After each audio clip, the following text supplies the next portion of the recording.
घर में जुएं पड़ना, पहली बात तो ये है कि ये वैसे भी एक बहुत ही नहुसत की इलामत समझी जाती है, चाहे मर्दों के सर में पड़ें या ख़वातीन के। ज़्यादातर जो बच्चे और बच्चियां स्कूल जाते हैं उनके सरों में ये पड़ जाती हैं और फिर बहुत ज़्यादा ख़ारिश होती है, उनको बहुत परेशानी होती है और ये बड़ी तकलीफ़ देह होती हैं और ये आराम से नहीं जाती हैं। घर में माएँ बच्चों की जुएँ निकालने में मसरूफ़ रहती हैं और उसके बाद एक हफ़्ते उन्होंने निकाली तो अगले हफ़्ते फिर हो जाती हैं। तो इस तरह से ये एक तकलीफ़ देह सिलसिला बन जाता है। इसके लिए होम्योपैथिक में बड़ी कामयाबी से इसका इलाज किया जा सकता है। 2-3 दवाइयों के सेट्स हैं उनको अगर उसी तरतीब से लिया जाए तो इंशाअल्लाह ये फ़ायदेमंद साबित होता है। 3 तरह के सेट्स बनाने पड़ेंगे दवाइयों के। पहले में काली फोस, नेट्रम सल्फ, मैग्नीशियम फोस, ये एक सेट या इसको ए कह लें, सेट ए है।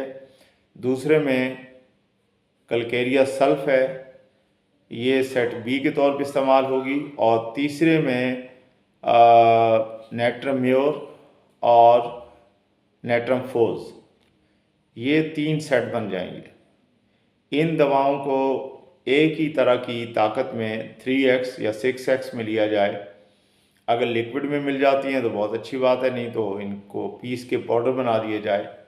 ख्याल रहे कि जब भी इन दवाओं का शुरू में इनको बड़ी एहतियात से अलग अलग सेट्स में रखा जाए और दिन में 3 दफ़ा लिया जा सकता है। वो किस तरह से, पहले एक दवाई ली, उसके 10 मिनट के बाद दूसरी और फिर उसके 10 मिनट के बाद तीसरी दवा ली जा सकती है।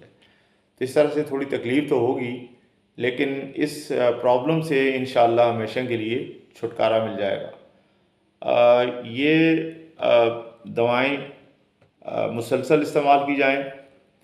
वही जो मैं अक्सर बताता हूँ कि 6 हफ्तों से लेकर 3 महीने तक, 6 हफ्ते तो कम से कम इस्तेमाल की जाएं। उम्मीद है कि इसी अरसे में ये प्रॉब्लम ख़त्म हो जाएगा और बच्चे जो हैं खुशी खुशी अपना बाकी लाइफ स्पैन जो है वो स्कूल में, कॉलेज में, जहाँ भी हों वो रहेंगे। तो ये प्रॉब्लम दोबारा नहीं होगा इंशाअल्लाह।